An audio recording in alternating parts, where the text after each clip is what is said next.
Wasaaradda Horumarinta Caafimaadka ee Somalilan, Dr. Maxamed Cabdi Xergeeye ayaa maanta daaweyn caafimaad kala wareegay hay'adda UNICEF. Daawooyinkani caafimaad ee maanta agaasimaha guud la wareegay ayaa loogu talagalay wax ka qabashada xaaladaha degdegga ah ee uu ka mid yahay shuban biyoodka iyo sidoo kale xaaladaha cisbitaalada dalka.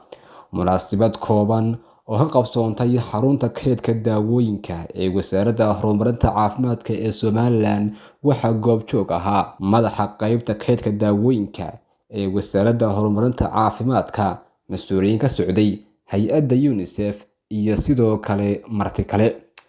Ugu horreyn waxaa halkaasi ka hadlay mas'uul sare oo ku hadlayay afka hay'adda UNICEF oo iyadu maanta ku wareejisay Wasaaradda Horumarinta Caafimaadka Somalilan daawooyinkani, waxa uuna ka warramay daawooyinkan iyo ahmiyadda ballaaran ee ay u leeyihiin wasaaradda. Dhankiisana agaasimaha guud ee Wasaaradda Horumarinta Caafimaadka ee Somalilan, Dr. Maxamed Cabdi Xergeeye, oo daawooyinkaasi la wareegay, ayaa ka warramay daawooyinkani iyo ahmiyadda ballaaran ee ay u leedahay Wasaaradda Horumarinta Caafimaadka ee Somalilan, isaga oo sidoo kalena hay'adda UNICEF uga mahadnaqay daawooyinkani maanta ay ku wareejinayaan. runtii maanta waa maalin weyn oo sharaf u ah Wasaaradda Horumarinta Caafimaadka oo aanu halkan kula wareegayno dawooyin iyo agab kale oo caafimaad oo intiisa badan muhiimad u ah sidii looga hortagi lahaa xanuun dilaacyada, gaar ahaan xanuunyada ay keenaan biyaha ka dhasha acute watery diarrhea la isku yidhaahdo. runtii muddooyinkii u dambeysay waxaa soo baxayay in meelo yaroo kooban uu ka soo baxayo xanuunka degdega ah ee shubanka ahi, kaasoo runtii ay wasaaraddu ay doonaysay inay si degdega uga howlgasho, horena uga howlgashay meelo ka mid a magaalada Hargeysa iyo meelo ka mid ah Wajaale. Intaba waxaa kaysas baa imanayay. kaysaskaasi oo runtii aanu doonayno baanu hore ugu talagalay in si degdega looga howlgalo.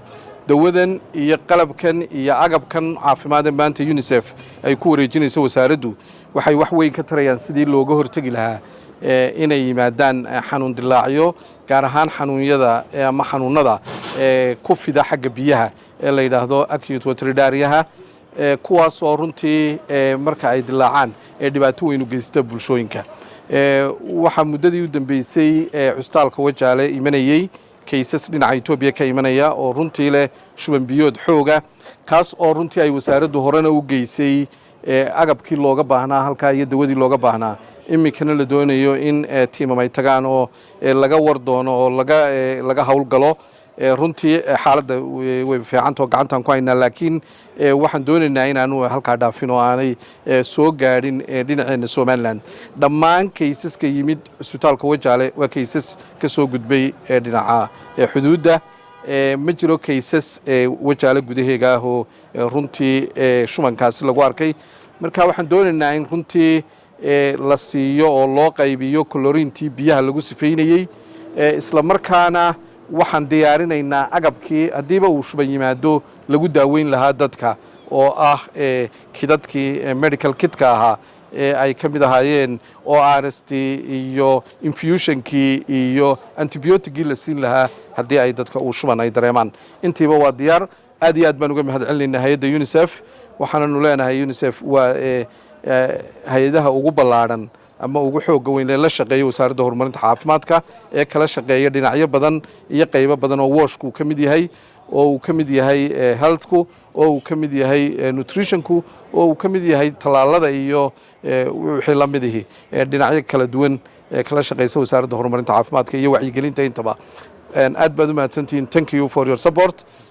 waxaanan ku dadaali doonaa in si degdega loogu howlgalo oo halkii looga baahan yahay isla markaaba la geeyo sidii horeba caadada u ahayd qaybta daawooyinka ee wasaaradda oo haysa xogta meelaha looga baahan yahay dawooyinkan.